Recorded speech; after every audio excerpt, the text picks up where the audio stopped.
Bom, pessoal, aqui é o professor Rafael e nós vamos falar hoje sobre o sistema genital humano. Vou dar destaque à estrutura e o funcionamento do sistema genital de um modo geral e apresentar as peculiaridades e as diferenças, que existem entre o sistema genital masculino e feminino. Antes de mais nada, quero já pedir desculpa caso vocês ouçam alguns ruídos diferentes, porque eu estou gravando em casa o vídeo hoje e minha rua é bem barulhenta, então aqui acaba tendo um pouco mais de barulho do que eu gostaria. Então nosso foco, voltando ao assunto do vídeo, será reconhecer as estruturas que formam os dois sistemas genitais, masculino e feminino, e em que elas são, qual é o trabalho de cada uma delas, como funcionam esses sistemas. Bom, primeira coisa, o sistema genital ele é um sistema especial em relação aos outros sistemas do nosso corpo, porque ele funciona de uma maneira um pouquinho diferente. Ele é um sistema importante porque ele é usado para diferenciar os gêneros físicos. Então, pensando na estrutura do corpo, na anatomia do corpo, nós temos dois modelos de sistema genital, o masculino e o feminino. O masculino ele vai ter seus respectivos órgãos e seu respectivo funcionamento. O feminino vai ter uma estrutura um pouco diferente, com outros órgãos funcionando de maneira diferente. Mas apesar de terem órgãos bem diferentes, são um dos poucos sistemas que existe, onde existe uma diferença entre órgãos, quando a gente compara homens e mulheres. Na maioria dos sistemas, nossos órgãos são os mesmos. Então esses órgãos vão trazer essa diferença para nós e vão promover essa diferença que existe entre os dois gêneros físicos. Mas apesar de eles terem órgãos diferentes, as funções são similares. O que significa ser similar? Elas são parecidas. Ambos os sistemas genitais, masculino e feminino, possuem órgãos que nós chamamos de gônadas. Órgãos com esse nome, gônadas, têm duas funções: fabricar os hormônios sexuais, perdoem a letra, e também fabricar os gametas, as células reprodutivas. Então, por mais que os gametas masculinos e femininos sejam diferentes, por mais que os hormônios sexuais masculinos e femininos sejam diferentes, será no sistema genital que essas duas coisas serão fabricadas: os hormônios sexuais e os gametas. Um outro detalhe peculiar, importante, é que esses dois sistemas possuem o que nós chamamos de órgãos copulatórios. São os órgãos relacionados à cópula. O sistema genital ele tem uma característica interessante, diferente, peculiar, que é o fato dele, para que ele funcione, para que ele execute a tarefa para a qual ele é feito, ele precisa trabalhar em equipe com o sistema de uma outra pessoa, de um outro organismo. Então, para que ocorra a reprodução, para que se gere um novo indivíduo, é necessário o trabalho em equipe de um sistema genital masculino com o feminino. Então, é necessário que essas estruturas se integrem, trabalhem juntos. E existem órgãos que se acoplam. Então, para que ocorra a reprodução, pelo menos pelas vias naturais, é necessário que ocorra esse acoplamento. Existe um órgão masculino que vai se acoplar a um órgão do sistema genital feminino para que ocorra essa reprodução. Daqui a pouco eu dou destaque para eles. Então, é um sistema que trabalha em equipe com outro sistema genital, ou seja, com o sistema genital de uma outra pessoa. Lembrando que sistema genital e sistema reprodutor é a mesma coisa. Então vocês podem encontrar esse assunto com o nome sistema genital ou sistema reprodutor. Estou usando o sistema genital porque é o nome que aparece no livro, mas em outros lugares, em outras fontes de pesquisa, vai aparecer como reprodutor. É a mesma coisa. Agora, nos concentrando no sistema genital masculino primeiro, né? Então, por que primeiro masculino? Porque é um sistema mais simples, ele é mais fácil de explicar, porque o trabalho masculino na reprodução ele é menor. O trabalho masculino na reprodução consiste em fabricar e fornecer os gametos. No caso, gametas masculinos são os espermatozoides. Então, como eu disse, nós temos no sistema genital, no caso masculino, gônadas, chamadas de testículos, que são os responsáveis por fazer o espermatozoide, que é o gameta masculino, e fabricar a testosterona, que é o hormônio sexual masculino.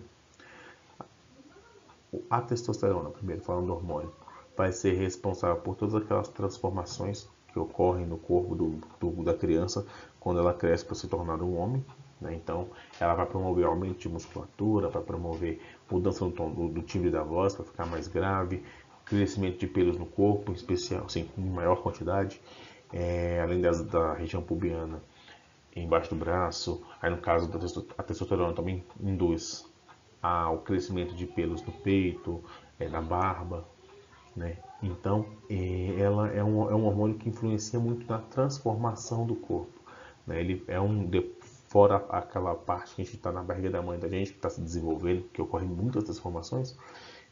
O segundo momento de muitas transformações do nosso corpo ocorre pela ação desses hormônios sexuais. No caso dos meninos, o hormônio é a testosterona, fabricada no testículo. Os nomes estão pequenininhos porque é a figura do livro e não consegui ajustar para ficar com os nomes grandes.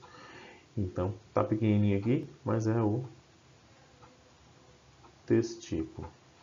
O testículo ele é formado por vários canaizinhos, né, dentro dele, chamados de túbulos seminíferos.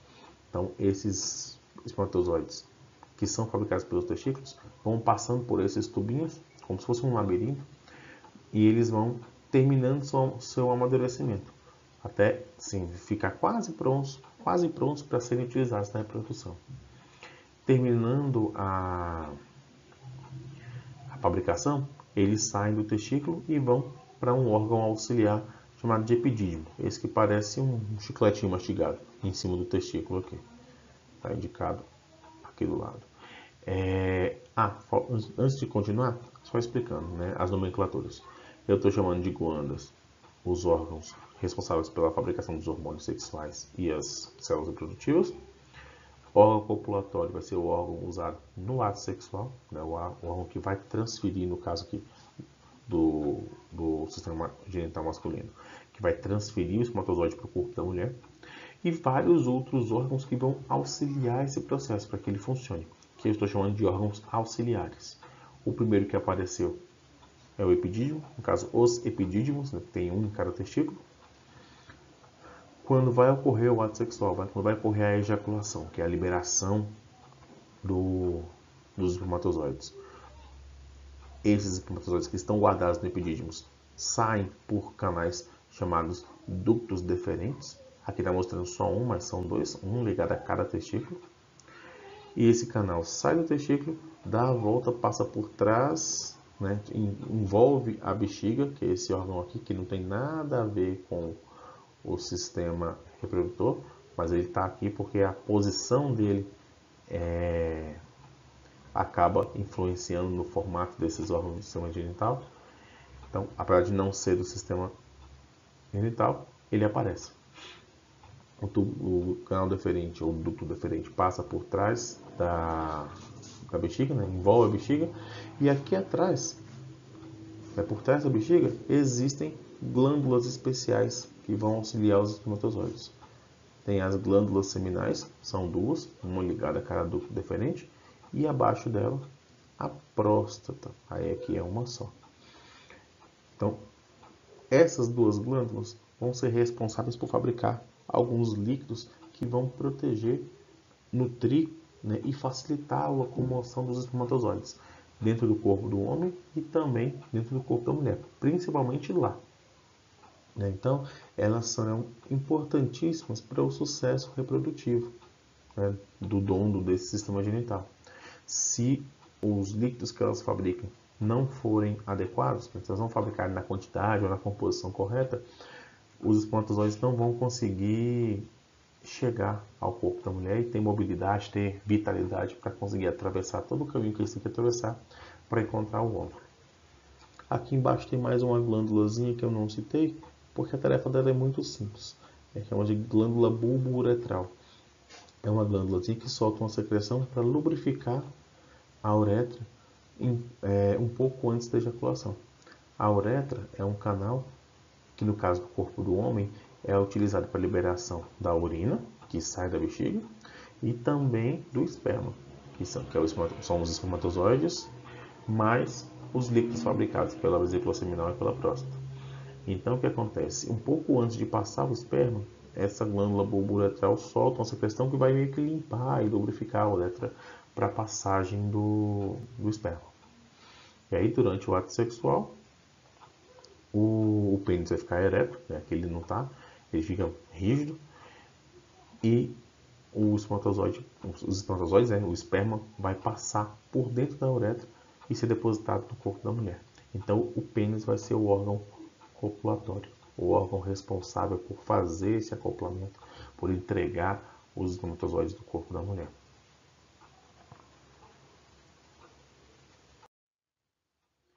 Agora, o sistema genital feminino, apesar de ter menos órgãos, ele acaba sendo mais complexo.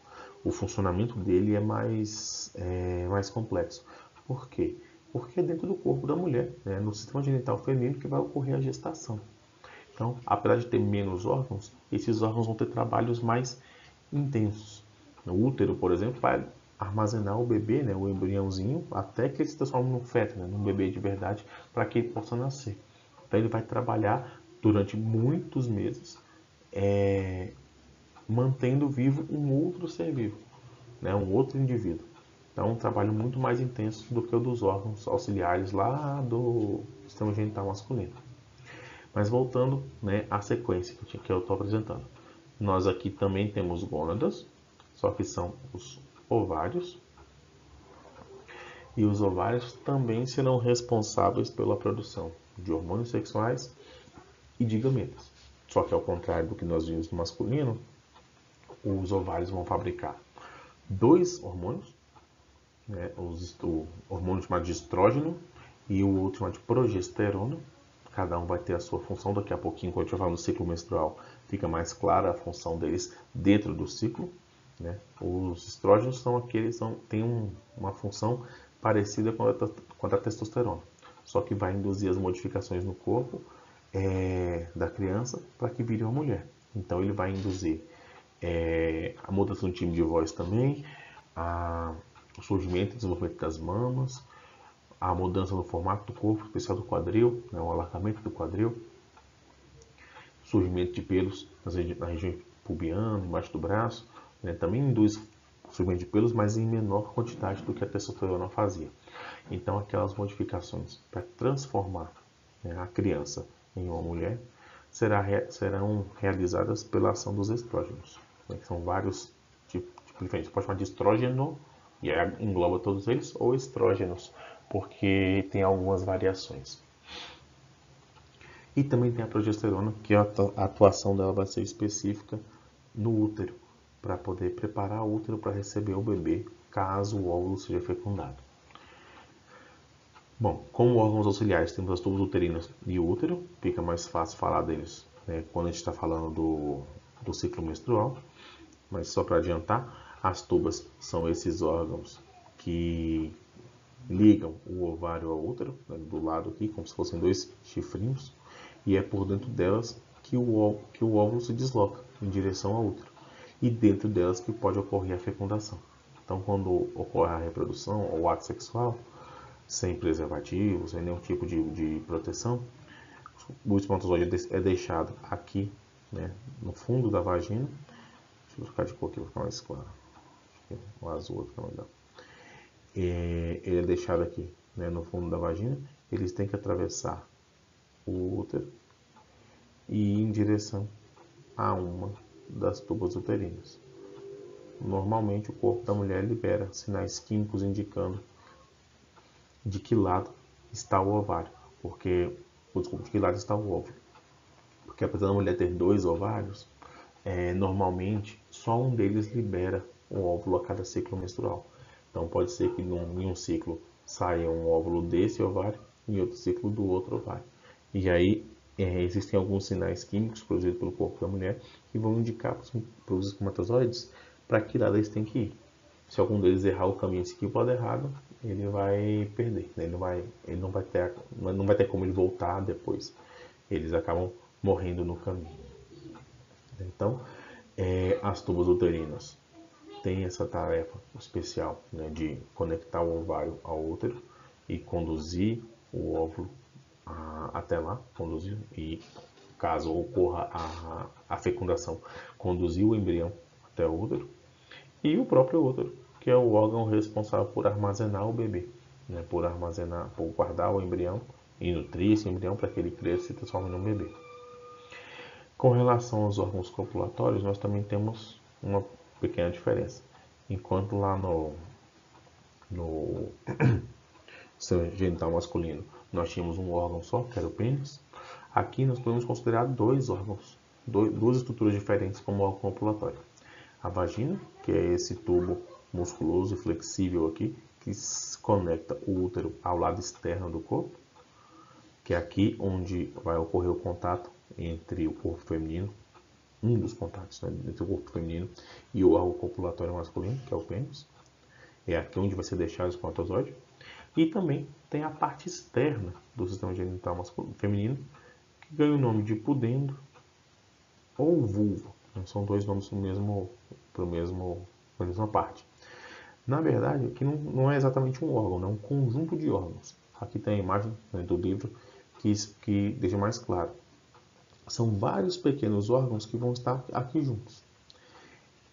Na região do pudendo tem a abertura da uretra, que no caso da mulher é um canal exclusivo para eliminação de urina. Então a uretra está conectada à bexiga da mulher e só a bexiga, não é como no homem que a mesma uretra conduz espermatozoides e urina, aqui é só urina.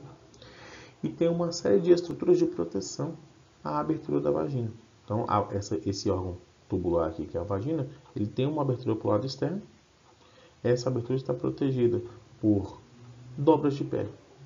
Os lábios maiores, ou grandes lábios, e os lábios menores, os pequenos. E aí, onde os pequenos lábios, esses lábios menores se encontram, eles formam uma protuberânciazinha, um estrutura especial chamado de clitóris. Esse clitóris é super importante para que a mulher tenha prazer durante o ato sexual. Ele é uma estrutura cheia de terminações nervosas e que é facilmente estimulável, igual a glande, que é a cabeça, a ponta do pênis. Tem várias terminações nervosas, vários sensores de toque, né, de tato ali, que vão estimular o corpo, no caso aqui do clitóris da mulher, para que ela sinta prazer durante o ato sexual. Então, essas estruturas, elas são super importantes para proteção da abertura da vagina e também para permitir o prazer durante o ato sexual. Aqui embaixo está indicado o ânus, mas o ânus não faz parte do sistema reprodutor, do sistema genital, mas está próximo. Então, assim como aparecia a bexiga, aqui no desenho de cima aparece a bexiga próxima aos órgãos genitais femininos, né? A abertura do ânus fica próxima também, mas não tem função genital, não tem função reprodutiva. Agora, falar um pouquinho do ciclo menstrual, né? Como é que funciona isso? Né?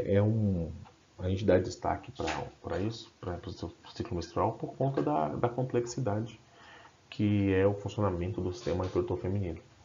Aqui, essa imagem que veio do livro de vocês, são o mesmo momento, né? O mesmo período do ciclo menstrual, mas em 3 locais diferentes. Aqui em cima, dentro do ovário, né, que vai mostrar como é que ocorre a liberação do óvulo ou do ovócito. Aqui no sangue, como ocorre assim, a variação dos hormônios fabricados pela hipófise, que é uma glândula lá na base do cérebro, e dos ovários durante o ciclo menstrual. E aqui o útero, né? Como é que o útero se comporta ao longo do ciclo menstrual. Então, começando aqui em cima pelo ovário. Quando se inicia o ciclo menstrual, vai ocorrer um momento de maturação, que nós chamamos de folículo ovariano.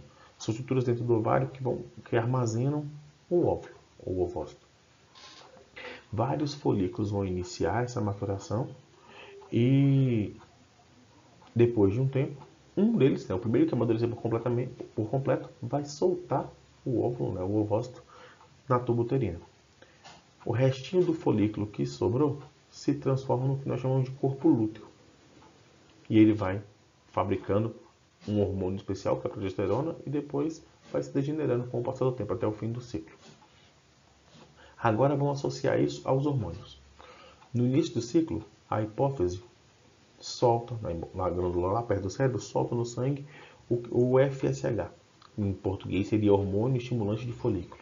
Então esse hormônio vai fazer com que os folículos lá no ovário se desenvolvam, comecem a crescer para liberar um óvulo. Com o passar do tempo, né, à medida que os folículos vão amadurecendo, começa a aumentar também a quantidade de um outro hormônio fabricado pela hipófise, que é o hormônio luteinizante, ou LH. A produção do LH ela começa a aumentar, né, se mantém num patamar baixo, e ela vai sofrer a ação dos estrógenos.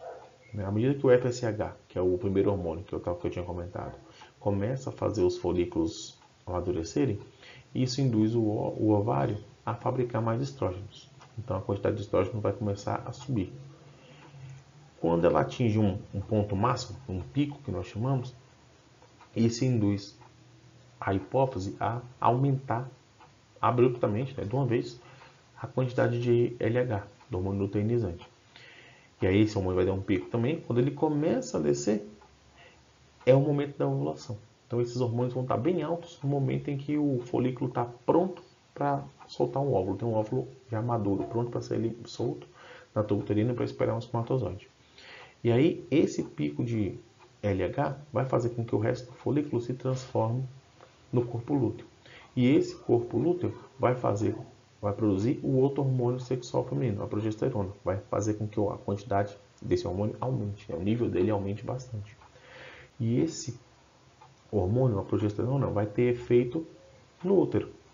Porque o útero, no primeiro dia do ciclo, é o dia que ocorre a menstruação. Ela vai ocorrer ao longo de uns 3 dias, 3 a 5 dias, a descamação da parede interna do útero. Depois que ocorre essa descamação, o útero começa a se preparar para uma futura gestação. Então ele vai começar a criar uma nova camada interna, aumentar uma camada interna de endométrio.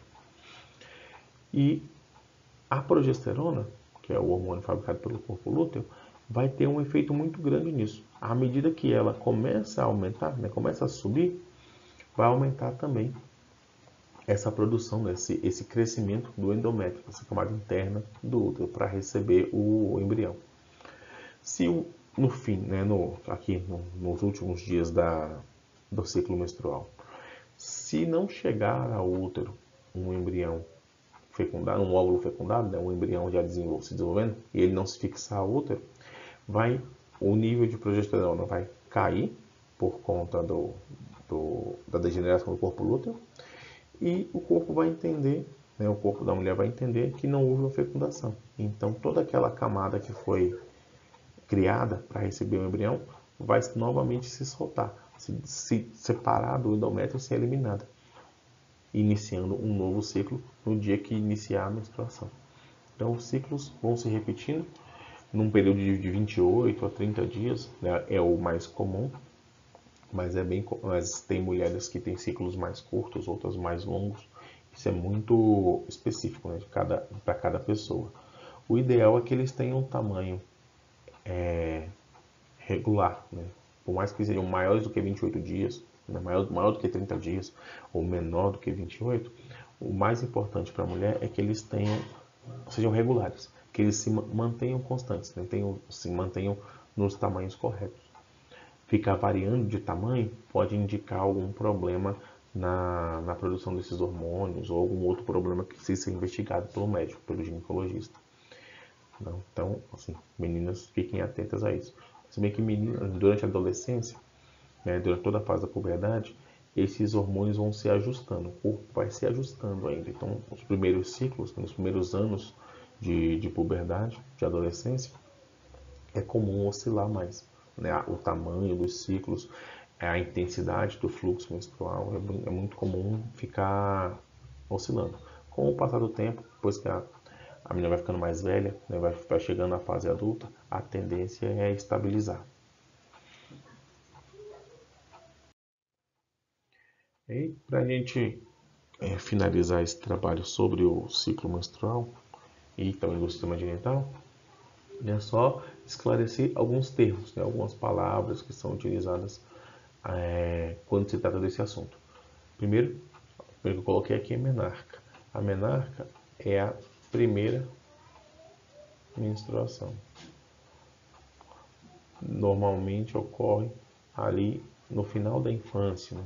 A partir de 8 anos já é comum, 8, 9, 10 anos, mas pode se prolongar, pode vir até mais tarde, né? Até os 14 anos não é incomum que a menina tenha a sua primeira menstruação. Isso pode variar bastante.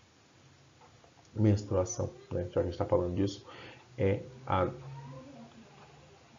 descamação do útero, né? Aquela que eu demonstrei na imagem anterior.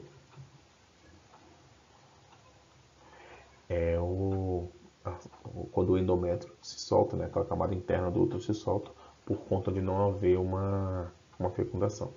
Se chegar o embrião e se fixar ali no útero, não vai ocorrer a descamação, não vai ocorrer a menstruação. Isso indica que a mulher está grávida, né? Então ela vai passar pelo seu ciclo de gestação, que é um assunto mais para frente que nós vamos tratar. O final, assim, esses dois últimos termos, climatério e menopausa, tem a ver com o fim do ciclo menstrual, porque a quantidade de óvulos que a mulher possui, ela é pré-definida. A mulher já nasce com uma quantidade específica de óvulos no útero. E a cada ciclo menstrual ela vai utilizando, né, liberando esses óvulos, mas como o óvulo inicia a maturação de vários folículos de uma vez, o primeiro que soltar o óvulo, soltou o óvulo, todos os outros se degeneram. Então a mulher vai desperdiçando muitos óvulos a cada ciclo menstrual. E chega um momento que eles começam a acabar. E aí a mulher entra no climatério, que são várias mudanças no funcionamento do corpo, mudanças naquela produção dos hormônios mesmo, que geram algum desconforto, né? Então, é um descompasso do corpo, né? Um reajuste para uma nova situação, onde não vai haver mais aquelas oscilações de hormônios por conta do ciclo menstrual. Então, isso aqui é um indicativo de final de ciclos menstruais, né? Final de capacidade reprodutiva.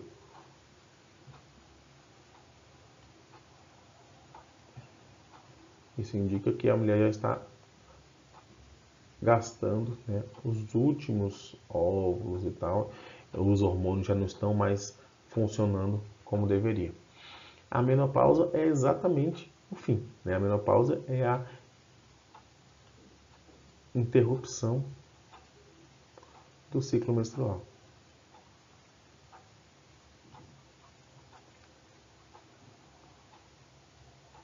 Essa interrupção se dá pelo fim da capacidade do ovário de soltar óvulos. Ele gastou já todos os seus folículos, às vezes sobraram alguns, mas não são viáveis, então ele para de produzir, para de liberar esses óvulos. Então, a partir da menopausa, a mulher não tem mais a capacidade de se reproduzir, né, de engravidar naturalmente. Uma mulher que esteja na menopausa, já tenha passado, que queira engravidar, vai ter que procurar um médico e fazer um tratamento, uma reposição de hormônios para tentar incentivar o ovário a soltar mais óvulos. Ou às vezes até mesmo vai ter que utilizar óvulos de uma outra pessoa para que ela consiga engravidar. É possível, mas é bem trabalhoso. e normalmente bem oneroso, né? São procedimentos caros e de longa duração para poder funcionar. E era isso, gente, né? Eu tentei ser o mais detalhado possível para que vocês para poder ajudar vocês a entender mais esse assunto. É um assunto que traz muita curiosidade, que traz muita dúvida e desde já me põe à disposição de ajudar vocês nesses assuntos. Se por um acaso as informações do vídeo não foram suficientes, vocês conhecem os canais por onde vocês podem me perguntar, né? Assim, vir atrás de mais informações. Podemos usar os campos de comentários lá da plataforma, comentários particulares ou para toda a turma ver. E também temos nosso grupo no Telegram para discutir, para tirar dúvidas. Muito obrigado pela atenção de vocês, né, de todo mundo que assistiu, e até o próximo vídeo.